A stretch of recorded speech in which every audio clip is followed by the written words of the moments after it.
Hey everyone, welcome to Joint Attention Jam Fest. I'm so excited to be here with you today. I'm talking all about Modified Connect 4. I'm talking about Pete the Cat. I'm talking about Old MacDonald. We are going to have a great time talking all about joint attention. I actually just got off a call with Dr. Megan Miller's Do Better Collective membership. And you know what I was talking about? Joint attention. It's my favorite topic.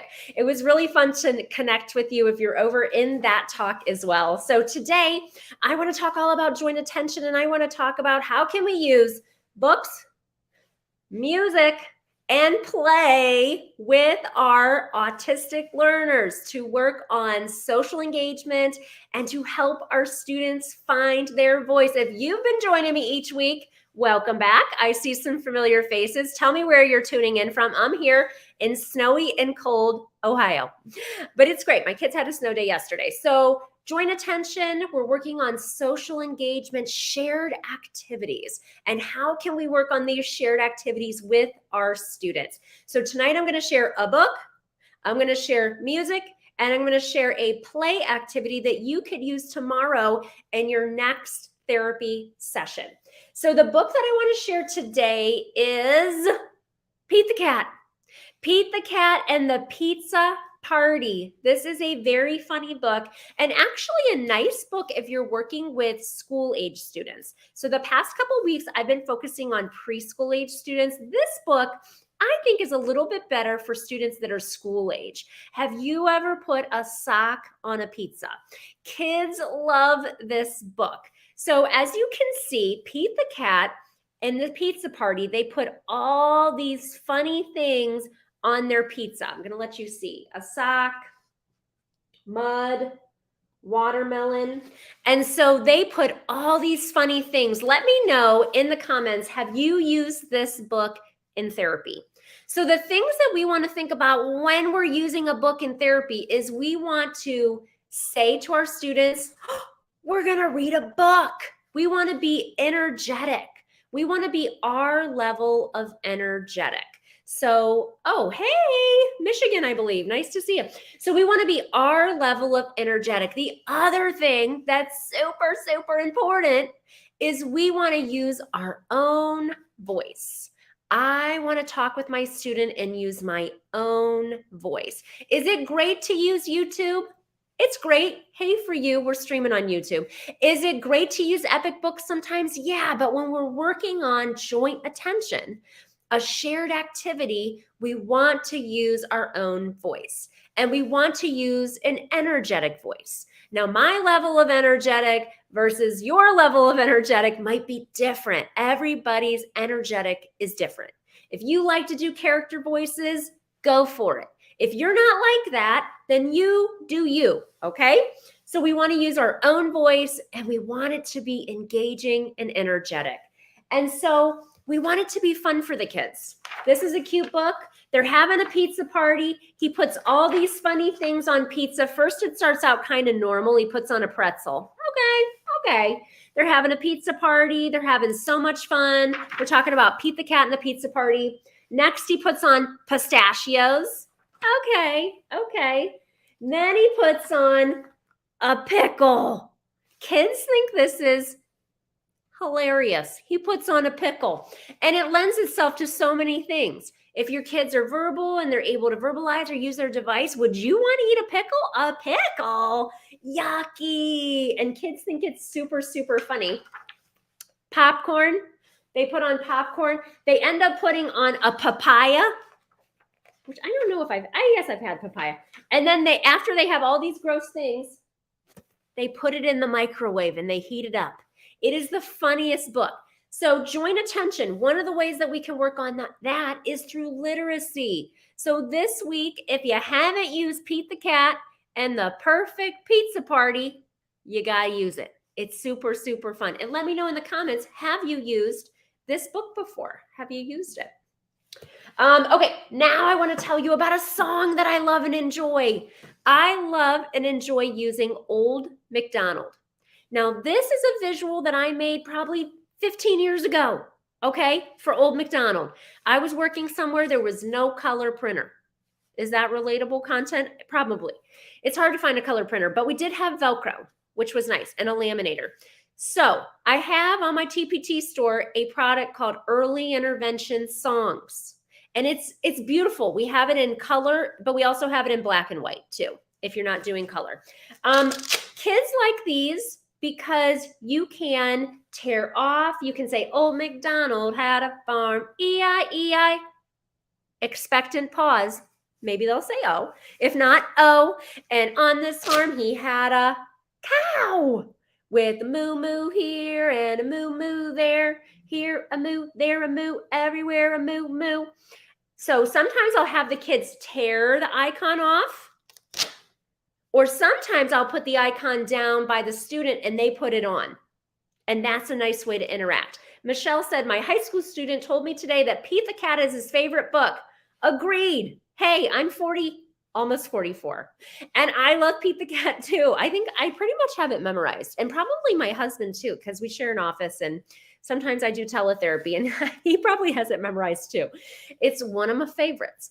So if you haven't used Old MacDonald, now I have that super fun product, Early Intervention Songs, right on my TPT store, ABA Speech. But if you are not in the market for something like that, you don't have to use a visual. You can just use your own voice too. Or if you have a farm toy and you have animals on your farm, then you can use those little animals too. So our song for this week is Old MacDonald. Okay, so we're talking about our book, our super fun book, Pete the Cat, Perfect Pizza Party. Who puts a sock on a pizza? He does. Very funny. And our song for this week is Old MacDonald. So very fun ways to work on joint attention, a cooperative activity with our student. I always say too, if you don't know all the words to Old MacDonald, look it up on Google, look it up on YouTube. But when you're working with your own child in your house, or you're working with your learners, you want to use your own voice. So when we are reading our story, we use our own energetic voice. If we're doing Old MacDonald, we want to use our own voice as well. Okay, now on to the play. So for this week, what I want to share with you is how to play Modified Connect 4. Now you might be thinking, Rose, my learner is 2.5. My student that I'm working with is 3. They don't know how to play Connect 4. That's okay. We're going to modify it. So how we modify Connect 4 is we ask the student, do they want to be red or yellow? I usually give my students a choice if they're pointing or if they just come close to one of the colors. And then what I do is I set up the game and I give them one. They put in one, I put in one. They put in a red, I put in a yellow. So we're going to take away the putting 4 in a row. And we're just going to make it about this joint attention and this shared activity. So if you're just joining us, we're talking about Modified Connect 4. I also, on my YouTube channel, have a video about Modified Connect 4. And so I like to show that to students and say, this is how we're going to play it. Or if you're working with paraprofessionals or registered behavioral technicians and they're not sure how to play Modified Connect 4, you can show them that videos too. So the way we modify it is we have them pick red or yellow, and then we take turns. I put in a red, they put in a yellow. I put in a red, they put in a yellow. I have played this with kids as young as 2.5 and as old as 22. Sky's the limit. What's nice about Connect 4 is it's affordable. And even you usually don't even have to purchase it because you probably have it laying around in your therapy office or your clinic or maybe your house too. But if you need it, you know, it's on Amazon with everything else. All right, joint. Okay, so book, song, and game do not have to match on a theme. Oh, that is a great question. So I'm not sure if your first name is Laura, but thanks for tuning in because I feel like you live in my area. You've been tuning in to my Instagram. So she had a great question. She said, does my book and my song and my game all have to match a theme? No. The answer is no. The secret to this is absolutely not. Now, As a speech language pathologist, I love a themed activity. I've probably shared some here on my Instagram where we're talking about winter and we're doing the mitten or we're doing Sneezy the Snowman.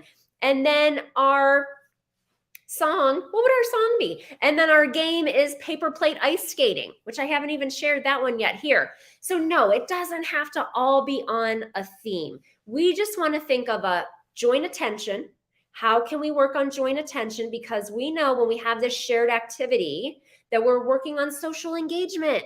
And we know this is so vital for our kids' receptive and expressive language. And so we just picked something from books and music and play. And it absolutely does not have to be themed. If you love a theme and you want to try to make it that way, that's great, but it doesn't have to be. But that was a really great question. Thanks for that. Now, some people will say, well, Rose, how many weeks do I do Pete the Cat Pizza Party? I like to introduce a book and do it 3 times in a row. The first time, I'm just introducing the book. The second time, the kid is getting more used to engaging with the book. And the third time, we're really rocking and rolling and engaging with the book. Now, the only time that might be changing is if your kid, you introduce a book and they really hate it. You don't want to stay on something if your kids don't like it.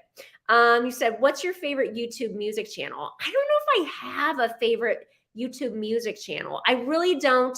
I mean, I'm streaming this on YouTube, and newsflash, I'm going to be adding more content to my YouTube each week, but I don't have a favorite music channel over on YouTube. I really don't. Miss Rachel is all the rage. People really love that creator. Oh, good. Michelle said she loved the Modified Connect 4 idea. Well, thank you, Michelle. Let me know if you do these in therapy. So thank you so much for joining me for Joint Attention Jam Fest. We've been talking every single week. How do we use music?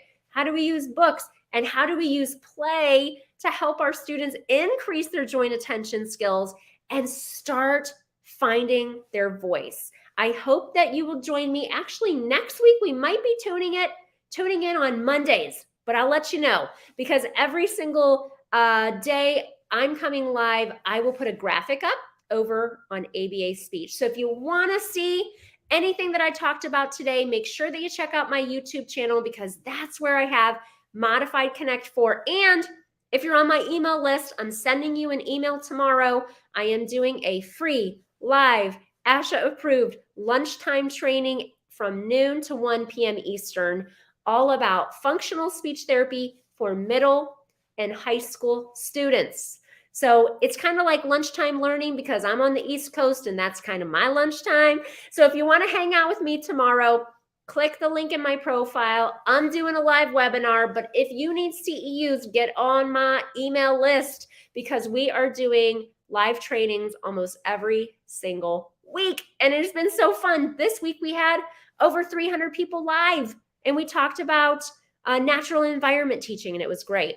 You can join my email list over at abaspeech.org. abaspeech.org. I'm just going to put in my website here. So abaspeech.org, that is my website. You can go to the link in my profile. You can get on the list by going through and getting any of the resources that I have. In my profile, I have the Autism IEP Goal Bank. And this is one of my most popular resources, and it's right in my profile. So that would be a way to get on my list. And I will be sending everybody an email tomorrow morning to say good morning, and to also say, please, hang out with me tomorrow at lunch. Okay. Yeah. So Michelle said, can we see replays? Right now, just because of all the ASHA reporting and the CEU reporting we do for BCBAs, these are all just live only. But I like the feedback. If it's better to watch recorded, we might start doing that down the road. But tomorrow is just live. So thank you, everybody, for joining me. And make sure you check your email. Come hang out with me tomorrow at noon if you want to talk about older learners. And next week, or for the month of February, I'm pretty sure that Joint Attention Jam Fest is going to be happening on Mondays. So make sure you check out my feed posts, and I'll see you next time. Bye.